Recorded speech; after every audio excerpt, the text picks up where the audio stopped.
Bab 1025. Transisi alam semesta. Ini adalah teknik teleportasi yang ditinggalkan oleh Kaisar Iblis Lingri.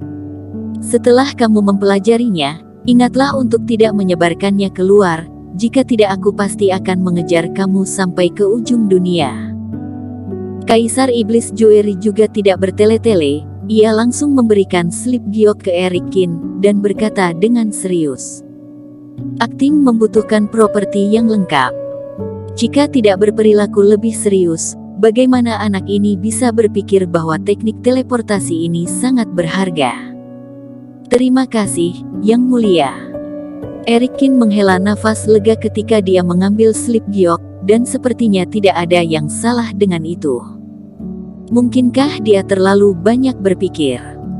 Pergi, ikut aku pergi ke istana. Aku bisa menyampaikan dasar-dasar teknik ini kepadamu dan memberimu beberapa pengalaman. Kaisar Iblis tersenyum. Melihat wajah serius Erikin, jika dia tidak mengatakan lebih banyak, dia akan merasa malu. Ketika keduanya datang ke istana, Kaisar Iblis memberitahu Erikin tentang beberapa hal yang mendasar, dan kemudian pergi dengan tenang. Erikin, tidak sulit untuk memulai dengan teknik ini. Kesulitan terletak pada mengasah teknik dan menguasainya. Selain itu, kamu ingat bahwa kamu harus memakai topeng ketika kamu melakukan teknik ini untuk pertama kalinya. Sebelum pergi, Kaisar Iblis berkata dengan sungguh-sungguh. Erikin bingung. Setelah Kaisar Iblis pergi, dia duduk bersila lagi, mempelajari teknik gerakan ini. Transisi alam semesta, namanya tertulis sangat besar. Jika sampai akhir kultivasi, apakah alam semesta pun bahkan bisa direnggut? Erikin sangat tertarik. Setelah itu, Erikin terbenam dalam kultivasi, dan butuh waktu lama untuk membuka matanya lagi. Teknik gerakan ini, ternyata prinsip aslinya adalah ini. Erikin melirik matanya dengan linglung. Kunci transisi alam semesta terletak pada memori. Setelah pengoperasian teknik ini, kamu harus mengingat dengan kuat tempat tertentu yang kamu lihat, termasuk fitur unik dari setiap tanaman dan pohon, dan bahkan ruang hampa. Setelah mengingatnya, gunakan transisi alam semesta untuk merekonstruksi semua yang ada di tempat ini di memorimu. Bayangkan kamu berada di dalamnya, dan ketika mantra sihir dilepaskan, perapal mantra akan datang ke tempat ini. Sederhananya, itu berarti mengingat ruang tertentu sebelum operasi. Semakin terampil dan akurat ingatannya, semakin tinggi keakuratan gerakan setelah operasi. Tidak heran Kaisar Iblis mengatakan bahwa memulai itu mudah, dan sulit untuk dikuasai.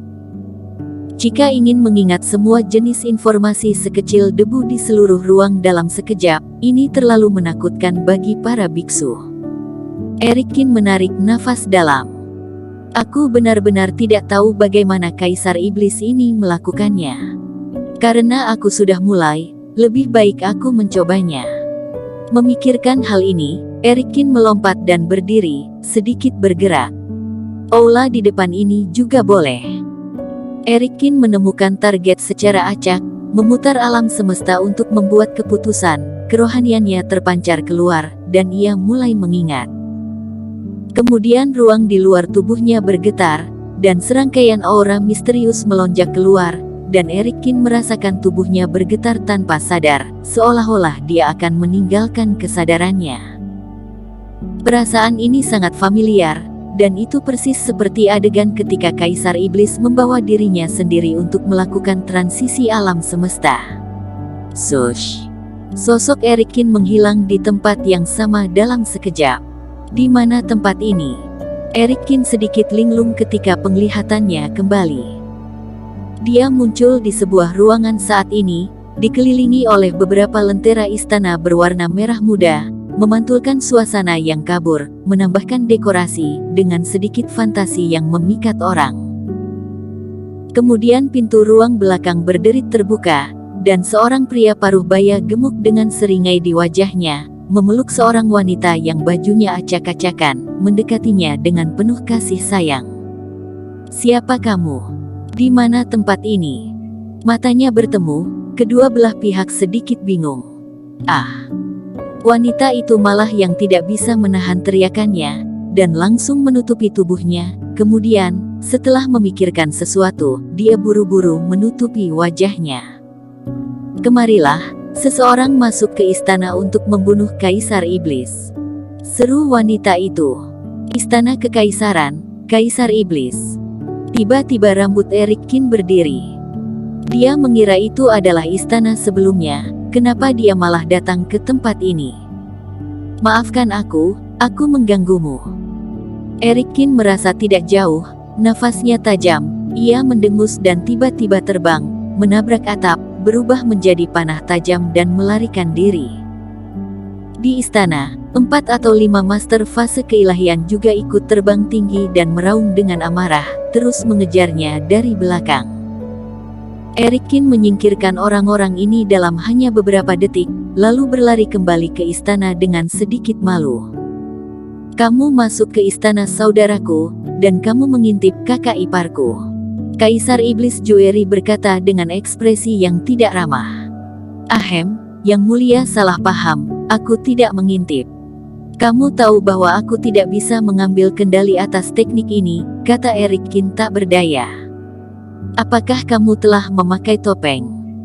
Kaisar Iblis bertanya dengan suara rendah dengan ekspresi sedikit cemberut ketika dia memikirkan sesuatu. "Sudah kupakai." Eric Kin juga takut untuk sementara waktu. Untungnya, dia berhati-hati dan mendengarkan kata-kata Kaisar Iblis, jika tidak maka akan merepotkan jika wajahnya kelihatan. "Tapi Yang Mulia, transisi alam semesta ini sangat menakutkan. Mengapa kamu tidak mengingatkan aku sebelumnya?" "Eric Kin, aku pikir kamu, sebagai manusia jenius, setidaknya pada dasarnya dapat membidik secara akurat. Siapa tahu bahwa perbedaan lokasinya adalah puluhan ribu mil." Kaisar Iblis Abadi menatap Eric Kin dengan kecewa, dan kemudian berkata dengan bangga, "Aku ingat saat mempelajari teknik ini untuk pertama kalinya. Aku hanya meleset 100 meter dari target, setelah itu, semuanya tepat. Sepertinya kamu masih harus belajar banyak di bidang ini." Setelah itu, Kaisar Iblis Abadi menepuk bahu Eric Kin, terlihat seperti sedih. "Yang Mulia luar biasa." Eric Kin memuji dengan tenang, dan kemudian berkata, "Tetapi ketika aku melarikan diri, kenapa aku mendengar pelindung itu mengatakan bahwa pencuri dari 40 tahun yang lalu muncul lagi?" "Yang Mulia, jangan-jangan yang sebelumnya adalah kamu." "Ahem." Kaisar Iblis berteriak, hampir tercekik setelah mendengarnya. Wajahnya pucat untuk sementara waktu, dan dia menyangkal, bagaimana mungkin, bagaimana aku bisa melakukan hal yang memalukan seperti itu? "Lalu mengapa kamu menyuruhku untuk memakai topeng? Bagaimana Yang Mulia tahu bahwa topeng itu berguna?" Eric Kin bertanya dengan curiga. "Huff, kamu terlalu banyak bicara. Jika kamu punya waktu, harusnya membimbing Purnama dan yang lain untuk berlatih. Teknik ini bisa dipelajari lagi nanti, pergilah." Wajah Kaisar Iblis itu menjadi dingin, dan dengan lambaian tangannya, tiba-tiba seperti gelombang, Eric Kin terbungkus dalam aura ini dan terbang keluar lalu mendarat di luar istana. Sial, hati Kaisar Iblis ini terlalu sempit. Jelas apa yang aku katakan benar dan ia menyangkalnya. Eric Kin dengan enggan menggelengkan kepalanya, tetapi teknik ini benar-benar tidak dapat lagi digunakan sembarangan. Jika suatu hari ia masuk ke kamar tidur Kaisar Iblis, itu akan menjadi hal yang buruk. Tampaknya teknik ini membutuhkan lebih banyak penelitian. Kembali ke lembah, Eric Kin sedikit tertekan. Ia menganalisis pro dan kontra dari teknik transisi alam semesta sebelumnya. Pada pukul 10 siang, sesosok orang muncul di lembah. Cleosi, jenius pertama dari dinasti Joeri, sebelumnya dilukai oleh Eric Kin dengan jurus telapak tangan kaisar. Setelah beristirahat selama seminggu, dia akhirnya sembuh. Selama periode ini, dia mendengar bahwa di lembah, ia digantikan oleh Eric Kin. Manusia yang menyebalkan ini berubah menjadi gurunya sendiri. Hal ini membuat Cleosi menjadi tertekan, Jadi saat dia berjalan ke dalamnya dan melihat rekan-rekannya yang lain saat ini, ia tambah tidak dapat berkata-kata lagi. Forito, Yona, apakah kalian dipukuli oleh Eric Kin? Bersambung. Terima kasih telah menonton video ini sampai akhir. Jangan lupa subscribe dan nantikan kisah episode selanjutnya hanya di Novel Story. Salam.